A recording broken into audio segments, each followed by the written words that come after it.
बिस्मिल्लाहिर्रहमानिर्रहीम। अस्सलाम वालेकुम नादरीन, आप यूट्यूब चैनल देख रहे हैं। मैं इमरान खान हूँ। जिस वक्त मैं ये वीलॉग रिकॉर्ड कर रहा हूँ तो इसके चंद घंटों के बाद अलकादर यूनिवर्सिटी वाला जो केस है उसका फैसला सुनाया जाएगा।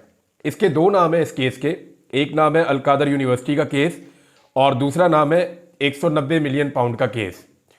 तो एक्चुअली जो ये केस है वो अलकादर यूनिवर्सिटी का केस है, लेकिन इसको अलकादर यूनिवर्सिटी के केस की बजाय 190 मिलियन पाउंड का केस इसलिए कहा जाता है ताकि इमरान खान साहब को बदनाम किया जा सके।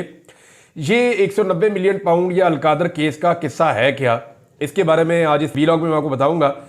लेकिन ये फैसला सुनाया जाए इससे पहले ये फैसला सुनाया जा चुका है। जो लोग एस्टेब्लिशमेंट के करीब हैं, ख़ासतौर पे जो सहाफ़ी हैं, उन्होंने इसके बारे में बता दिया पहले से। कोई कह रहा है जी 10 साल की सज़ा है, कोई कह रहा है 14 साल की सज़ा है, कोई बता रहा है कि इमरान खान को कुछ सज़ा ज़्यादा होगी, कुछ कह रहे हैं कि इमरान खान की निस्बत बुशरा बीबी को सज़ा कुछ कम होगी।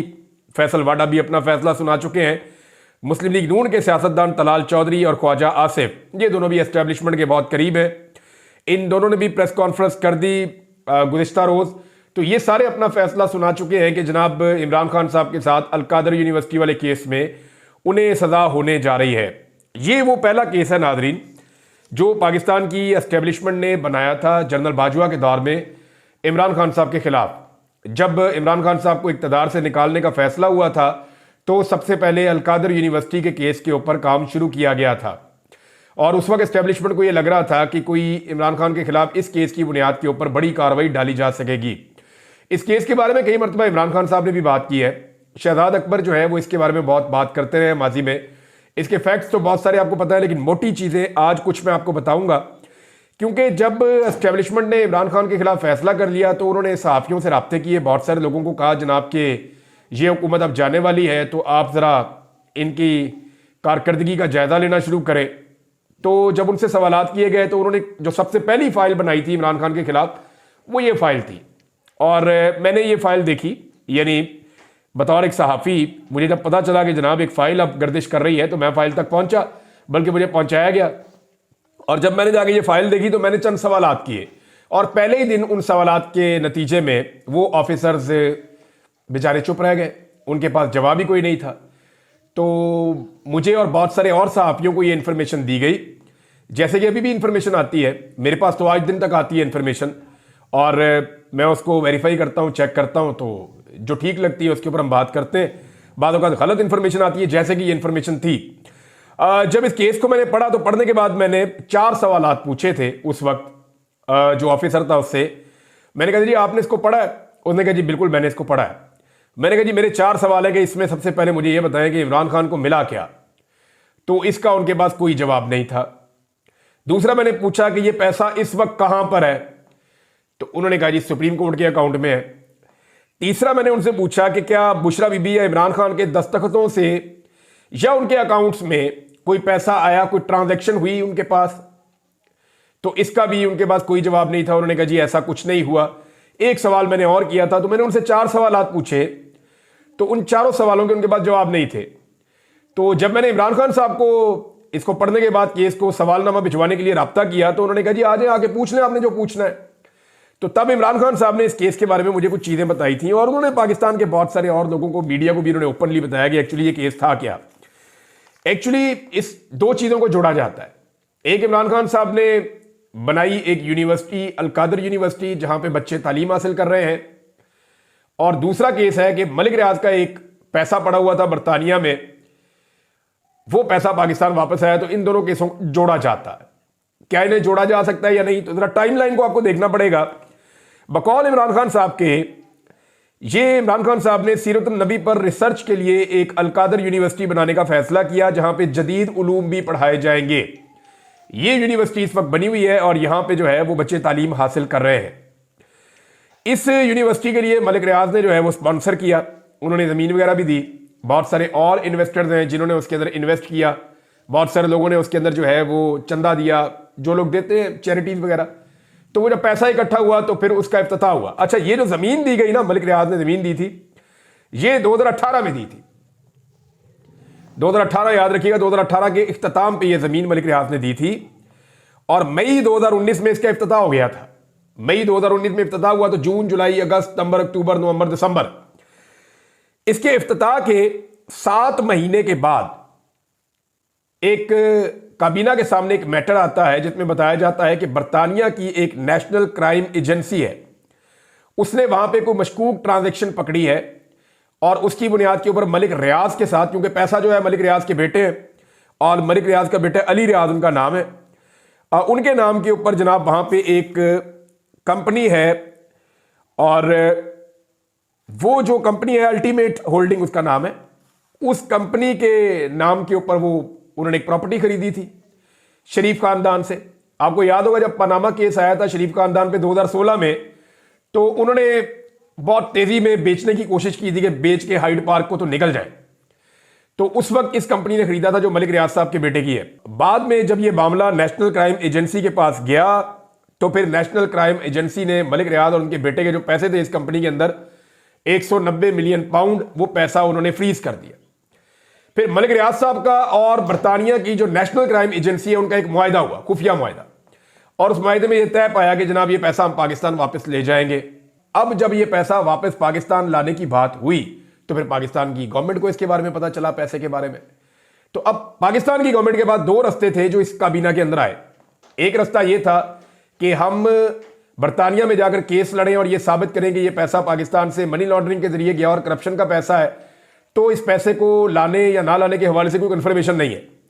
दूसरा, पाकिस्तान तहरीक इंसाफ के लोगों के बकौल उस वक्त यह सोचा गया कि क्योंकि मलिक रियाज इस पैसे को वॉलंटरली पाकिस्तान वापस लाना चाहते हैं तो क्यों ना ये पैसा डायरेक्ट पाकिस्तान वापस मंगवा लिया जाए 1 रुपया खर्च किए बगैर। तो काबीना ने फैसला किया कि जनाब हम इसको नहीं छेड़ते, पैसा ऐसे ही पाकिस्तान वापस मंगवा ले, हमने कोई केस नहीं करना। क्योंकि इमरान खान साहब के बकौल वकला ने यह बताया था कि $100 मिलियन पहले ही हम बाहर केसेस में हार चुके हैं और हमें कुछ पैसा मिला भी नहीं, तो ये 190 मिलियन पाउंड है, ये पैसा आप मंगवा लें पाकिस्तान में। तो जो उनको मशवरा आया काबीना में रखा, काबीना ने मंजूर किया और वो पैसा पाकिस्तान आ गया। पाकिस्तान जब ये पैसा आया तो सुप्रीम कोर्ट ऑफ पाकिस्तान ने मलिक रियाज साहब के खिलाफ एक फैसला दिया हुआ था और उसमें उनको एक अमाउंट जमा करवानी थी, तो ये पैसा उस अमाउंट की मद में सुप्रीम कोर्ट के अकाउंट में जमा हो गया। अब इस पैसे के अंदर से जनाब 1 रुपया भी इमरान खान के अकाउंट में नहीं गया, 1 रुपया भी बुशरा बीबी के अकाउंट में नहीं गया, 1 रुपया भी अलकादर ट्रस्ट के अंदर भी नहीं गया। ये सारा का सारा पैसा गया सुप्रीम कोर्ट ऑफ पाकिस्तान के अकाउंट में और वहां इसके ऊपर इतना सूद जमा हुआ कि ये पैसा काफी बढ़ भी गया बाद में, और अभी तक ये पैसा सुप्रीम कोर्ट ऑफ पाकिस्तान के अकाउंट में बढ़ा हुआ है। अगर तो इमरान खान की कैबिनेट ने यह फैसला गलत किया था तो फिर क्या होना चाहिए था? फिर होना यह चाहिए था कि जनाब पिछले तकरीबन 3 साल से हुकूमत बदली हुई है, शहबाज शरीफ साहब आए, उनकी काबीना आई, वो इस फैसले को रिवर्स कर देते, लेकिन उन्होंने इस फैसले को रिवर्स नहीं किया। इसकी वजह तो मलिक रियाज ही बता सकते हैं आपको, क्योंकि मलिक रियाज के ऊपर बहुत दबाव डाला गया। मलिक रियाज के ऊपर इतना दबाव डाला गया कि उनके कारोबार को तबाह किया गया, उनके दफातर के ऊपर छापे मारे गए। मलिक रियाज ने पहले भी बड़े चैरिटी के काम किए, इदारों के साथ मिलकर किए हैं, सियासतदानों के साथ मिलकर किए हैं, ये भी उन्हीं कामों की तरह का एक काम है। लेकिन मलिक रियाज को इसके अंदर जो है वो बहुत ज्यादा सख्ती का सामना करना पड़ा। उन्हें कहा गया इमरान खान के खिलाफ बादाम आप गवाह बन जाओ, आपको कुछ नहीं होगा, आपका कारोबार भी चलेगा, आपका सारा काम चलेगा और काम भी देंगे। लेकिन ये मामले पे हैरत अंगेज तौर पे मलिक रियाज डट गए। उन्होंने कहा जी मैं इस पे कोई गवाही नहीं दूंगा, मैं झूठ नहीं बोलता। तो मलिक रियाज को उसकी कीमत चुकानी पड़ी, भारी कीमत उन्होंने चुकाई। लेकिन ये मलिक रियाज की, मैं वैसे नाकद हूं उनका, लेकिन इस मामले में मैं उसकी तारीफ करता हूं कि यहां पे मलिक रियाज ने डट कर ये कहा कि जी मैं झूठ नहीं बोलता, अब मैंने एक नेकी की है, मैं अपनी नेकी अपने गले डाल लूं। लिहाजा मलिक रियाज ने इसके अंदर झूठ बोलने से इनकार कर दिया, वरना ये केस बड़ा मजबूत हो सकता था। इमरान खान साहब के लिए बड़े सीरियस कॉन्सिक्वेंसेज हो सकते थे अगर मलिक रियाज वहां पे एक झूठी गवाही दे देते तो। बहरहाल मलिक रियाज ने गवाही दी नहीं, इमरान खान साहब के खिलाफ साबित कुछ हुआ नहीं, ना उनके कुछ अकाउंट में गया। दूसरा, ये जो ट्रस्ट है अलकादर यूनिवर्सिटी का, इसमें तो बाकायदा लिखा हुआ है किसी ट्रस्टी को 1 रुपया नहीं मिलेगा, ना आने जाने का खर्चा मिलेगा, ना उसको तनख्वाह वनख्वाह मिलेगी, कुछ भी नहीं मिलेगा, ना जमीन के अंदर कोई हिस्सा होगा। तो ये तो यूनिवर्सिटी जनाब बच्चों की है। अब हो ये रहा है कि मीडिया ये साबित करना चाह रहा है कि यहां पे कोई इमरान खान साहब ने करप्शन की है, जिसके नतीजे में जनाब ये केस हुआ है, और इस केस के नतीजे में इमरान खान साहब को सजा हुई है। क्योंकि ये सजा तो सुनाने का फैसला, सजा से पहले सजा तो सुना दी है, यानी जज को भी नहीं पता था कि मैंने ये केस का फैसला कब सुनाना है। लेकिन जो एस्टेब्लिशमेंट के करीब सहाफी या सियासतदान है उनको पता था कि फैसला कब सुनाना है। यानी पहले ये फैसला दिसंबर में सुनाना था 23 तारीख को, तो जो एस्टेब्लिशमेंट के लोग हैं उन्होंने कहा जी नहीं अभी नहीं आएगा। तो जज को नहीं पता था, एस्टेब्लिशमेंट के लोगों को पता था, फिर फैसला नहीं आया। फिर ये फैसला जनवरी में आना था 6 तारीख को, फिर नहीं आया। लेकिन जज साहब को और उनके अमले को बाद में पता चला, एस्टेब्लिशमेंट के करीबी सहाफियों को पहले पता चल गया। अब एस्टेब्लिशमेंट के करीबी सहाफी कह रहे हैं जी फैसला इमरान खान के खिलाफ आ जाएगा। हो सकता है इमरान खान के खिलाफ आ जाए, लेकिन मुझे तो बहुत हैरत होगी अगर यह फैसला इमरान खान के हक में आ गया, क्योंकि इमरान खान को आखिरी वक्त तक इस फैसले से ब्लैकमेल करने की कोशिश की गई है। लेकिन देखते हैं कि इमरान खान साहब जो है वो इस फैसले के बाद क्या रद्द-ए-अमल देते हैं। फिलहाल तो वो इस पे ब्लैकमेल नहीं हुए, उन्होंने अपना मौक़िफ़ वही रखा जो उनका पहले दिन से था। यानी ये जो आखिरी मुलाकात कल के दिन में उनकी हुई है, एतवार वाले दिन जेल खोली गई। अब आप इमरान खान की ताकत का अंदाजा कर लें कि वो एतवार को भी जेल खुलवा लेता है और एतवार को जेल खोलनी पड़ जाती है, लेकिन इमरान खान साहब ने अपना मौक़िफ़ नहीं बदला। तो असाब की इस लड़ाई में इमरान खान साहब को शिकस्त देना बहुत मुश्किल है। अब पाकिस्तान का मीडिया जो है उसकी ड्यूटी यह है कि साबित करो या प्रोपेगेंडा करो किसी तरह भी कि जनाब जैसे नवाज शरीफ के खिलाफ फैसला आया था वैसे ही इमरान खान के खिलाफ फैसला आ गया। अगर इमरान खान के साथ ज्यादती हो रही है तो फिर नवाज शरीफ के साथ भी ज्यादती हो रही थी।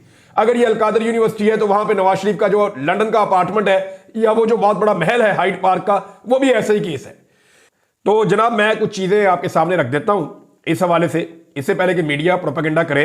ये मैं आपके सामने रखने वाला हूं कि नवाज शरीफ का जो अमल था और इमरान खान का जो अमल है उसमें फर्क क्या है।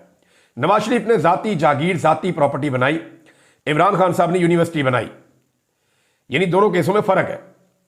वो नवाज शरीफ के बच्चों के नाम पे है, ये इमरान खान साहब ने कौम के बच्चों के नाम पर किया है।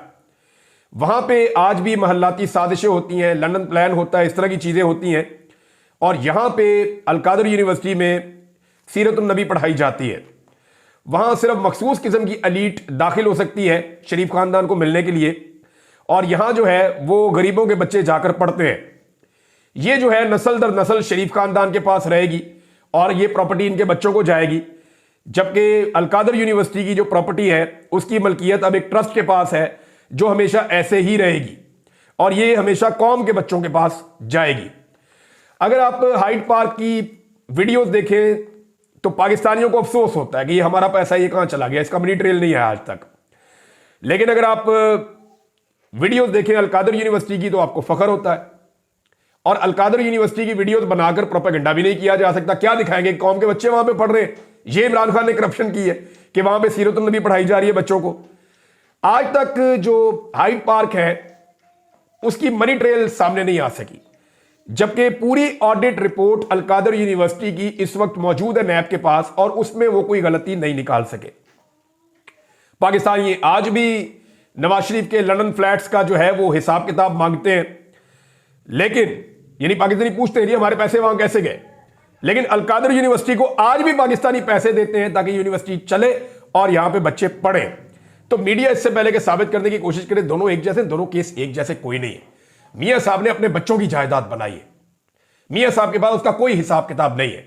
इमरान खान ने कौम के बच्चों के लिए यूनिवर्सिटी बनाई है और इमरान खान के पास उसकी एक एक रसीद और ऑडिट मौजूद है और उसके अंदर कोई गलती नहीं निकाल सके। केस वो ये बनाते हैं कि क्योंकि मलिक रियाज को एक सहूलत दी गई थी कि वो अपना पैसा जो नेशनल क्राइम एजेंसी के साथ उसने मुआहदा किया खुफिया, उसके नतीजे में वो अपना पैसा पाकिस्तान ला के सुप्रीम कोर्ट ऑफ पाकिस्तान के फैसले के मुताबिक वो वहां पैसा जमा करवा दे सुप्रीम कोर्ट के अकाउंट में।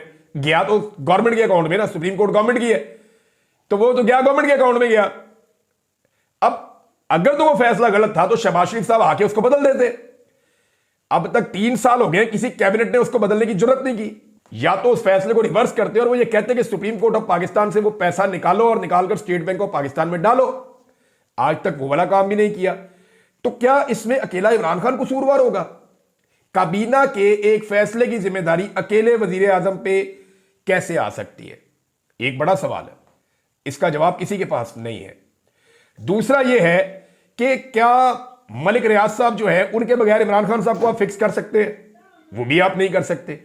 इस केस में अकेले इमरान खान को फिक्स करना तकरीबन नामुमकिन था, लेकिन अगर आज इमरान खान साहब को फिक्स कर दिया गया तो इसका इंपैक्ट जो है वो क्या होगा, जरा ये आप पहले अंदाजा कर लें। इससे जो है ना वो इमरान खान साहब की पॉपुलैरिटी में मजीद इजाफा ही होगा। सोशल मीडिया के ऊपर ओवरसीज पाकिस्तानियों के अंदर गम गुस्से की एक लहर आएगी। पाकिस्तानी इस फैसले के नतीजे में भी इमरान खान साहब को करप्ट नहीं समझेंगे। अगर इद्दत जैसे फैसले से आप उसकी इज्जत में कमी नहीं कर सके, अगर साइफर जैसे फैसले से आप इमरान खान साहब को मुल्क का गद्दार साबित नहीं कर सके, अगर तोशा खाना वाले जैसे मामला से जहां पे इमरान खान ने कुछ चीजें अपने घर लेकर गए पैसे देने के बाद, अगर उससे आप इमरान खान को करप्ट साबित नहीं कर सके, तो जहां इमरान खान के पास एक ढेला नहीं गया, उस केस में आप इमरान खान को करप्ट साबित नहीं कर सकेंगे, उसकी शोहरत को नुकसान नहीं पहुंचा सकेंगे, बल्कि उल्टा इसका रद्देअमल आएगा। होगा यह कि इमरान खान साहब जो तहरीक आगे चलाना चाहते हैं, उस तहरीक को जो है वो ताकत मिलेगी और इससे इमरान खान साहब की मकबूलियत में भी इजाफा आएगा, इसका इंपैक्ट आएगा। तो नाज़रीन, जितने भी कोर्ट रिपोर्टर्स हैं उनसे जब मैंने बात की या मैंने उनके वीलॉग सुने या मैंने उनके तजज़िये सुने और जो खबरें मैंने देखी, उसके मुताबिक तो ये मामला टिकेगा नहीं। यानी आप किसी भी कोर्ट रिपोर्टर को सुन लें और उससे आप जान लें जिन्होंने इसको कवर किया है, वो बड़ा क्लियरली कहते हैं कि ये केस अगर फैसला इमरान खान के खिलाफ, जेल के अंदर तो जितने ट्रायल हुए सबका फैसला इमरान खान के खिलाफ पहले ही आया, अगर इसका फैसला भी इमरान खान के खिलाफ आ जाता है तो क्या ये हाई कोर्ट में टिक पाएगा? तो मुझे जितने भी मेरे सोर्सेज हैं जिन्होंने इस केस को सुना, चाहे वो वकला हैं, चाहे वो लोग जो हैं वो हुकूमत की साइड पे हैं, चाहे वो लोग जो हैं वो जर्नलिस्ट हैं, उन तमाम लोगों ने मुझे ये कहा कि नहीं, ये टिक नहीं पाएगा। जैसे ये हाई कोर्ट में जाएगा, नैब की बड़ी टिका के बेइज्जती होगी, क्योंकि इससे पहले जब भी इस केस को चलाने का फैसला किया गया तो मौजूदा जो चेयरमैन नैब है, इनके आने से पहले जो भी ऑफिसर थे उन्होंने इनकार कर दिया था। उन्होंने कहा ये मुमकिन नहीं है, इस केस के अंदर इमरान खान साहब को फिक्स नहीं किया जा सकता। इमरान खान को कोई भी सजा देने से पहले सिस्टम ने हमेशा ये उम्मीद की कि ये वाली सजा इमरान खान को तोड़ देगी, या उन्हें लगा कि ये वाली सजा जो है वो इमरान खान साहब को अवामी मकबूलियत को नुकसान पहुंचाएगी। लेकिन हर सजा के बाद इमरान खान साहब का ना सिर्फ सियासी कद बड़ा हुआ, बल्कि इमरान खान साहब के अज़म में मजीद इजाफा हो गया और वो मजीद पुख्तगी के साथ अपने मिशन पर लग गए। इमरान खान साहब को मिलने वाले बहुत सारे लोग अब ये कहते हैं कि इमरान खान का ये कहना है कि इक़्तिदार के लिए नहीं, मैं इस सिस्टम को अब ठीक करूंगा, और अगर वो वाकई इस मिशन पर लग गए हैं तो फिर ये सिस्टम ठीक हो जाएगा। क्योंकि और भी बहुत सारे सियासतदान हैं जो अंदर से इस सिस्टम को ठीक करना चाहते हैं, लेकिन वो मजबूर हैं बेचारे, और खौफ की वजह से कभी वो इमरान खान से डरते हैं, कभी वो एस्टेब्लिशमेंट से डरते हैं, लेकिन जो खौफ है उसकी वजह से वो सिस्टम को दुरुस्त करने से कतराते हैं। लेकिन अगर इमरान खान साहब ने और बाकी सियासतदानों ने किसी वक्त मिलकर यह फैसला कर दिया कि हमने मिलिट्री एस्टेब्लिशमेंट को पाकिस्तान की सियासत से दूर करना है, तो ये पाकिस्तान का सबसे बड़ा भला हो जाएगा। मैं बार बार ये बात करता हूं। नाज़रीन, दूसरी जानिब एक रिपोर्ट यह है कि ओवरसीज पाकिस्तानियों से लगातार राब्ते किए जा रहे हैं। जितना भी अमला है फॉरेन ऑफिस का, वो और जितने भी वहाँ एम्बेसीज हैं, वो लोग पूरा जोर लगा रहे हैं और कोशिश कर रहे हैं कि जो एक्टिविटीज़ जनवरी के महीने में मिड के बाद से लेके आखिर तक होने वाली है, उनको किसी तरह रोका जाए। अमेरिका में बहुत कोशिश की जा रही है, बरतानिया में कोशिश की जा रही है कि पार्लियामेंट्री ब्रीफिंग जो है उसके अंदर जो लोग जा रहे हैं वो बातें ना करें जो बातें उन्होंने करने का फैसला किया है। दूसरी जानिब जो ओवरसीज पाकिस्तानी है, उनका कहना है कि जनाब हमारा कोई किसी सियासी जमात के लिए हम ये नहीं कर रहे, हम ये काम पाकिस्तान के लिए कर रहे हैं। जब तक पाकिस्तान में इन मुल्कों की तरह रूल ऑफ लॉ नहीं होगा, जब तक पाकिस्तान में इंसानी हकूक की पामालियाँ बंद नहीं होंगी, जब तक मैंडेट का एहतराम नहीं होगा, तब तक पाकिस्तान आगे नहीं बढ़ेगा। लिहाजा हम तो आवाज़ उठाएंगे। यही बात जो है अमेरिका में भी ओवरसीज पाकिस्तानी कर रहे हैं। हालांकि इसमें पाकिस्तान तहरीक इंसाफ के लोग भी शामिल हैं, लेकिन अक्सरियत ऐसे तगड़े पाकिस्तानियों की है जो वहाँ पे काफ़ी इन्फ्लुएंस रखते हैं। यही लोग जो है वो पाकिस्तान का बहुत फ़ायदा कर सकते हैं, और मेरे ख्याल में ये फ़ायदा ही कर रहे हैं, क्योंकि इंसानी हकूक के लिए, डेमोक्रेसी के लिए, मैंडेट के एहतराम के लिए और रूल ऑफ लॉ के लिए आवाज़ उठाना और पाकिस्तान में इसको इंश्योर करना, इससे बेहतर जिम्मेदारी कोई और हो नहीं सकती जो ओवरसीज पाकिस्तानी अदा कर रहे हैं। तो लगातार दो चीज़ों के लिए दबाव डाला जा रहा है कि एक तो ये ब्रीफिंग्स ना हो, ना कांग्रेस में हो और ना ही बरतानवी पार्लियामेंट में हो, और अगर हो तो वो बहुत सतही किस्म की हो। और नंबर दो, पाकिस्तान पूरी कोशिश कर रहा है कि जो बाइंडिंग रेजोल्यूशन आ रही है अमेरिका में, कांग्रेस में, उसको अवॉइड किया जाए, क्योंकि अगर वो आ गई और सख्त नौयत की आ गई तो उसके बाद जो है वो पाकिस्तान में जो हुक्मरान तबका है, या इस वक्त जो एक पॉलिटिकल एलीट है, या वो एलीट है जिसने कैप्चर किया हुआ पूरे निज़ाम को, उनके लिए बड़े सीरियस इश्यूज हो जाएंगे। अब तक के लिए इतना ही। अपना ख्याल रखिएगा, अपने चैनल का भी। अल्लाह हाफ़िज़।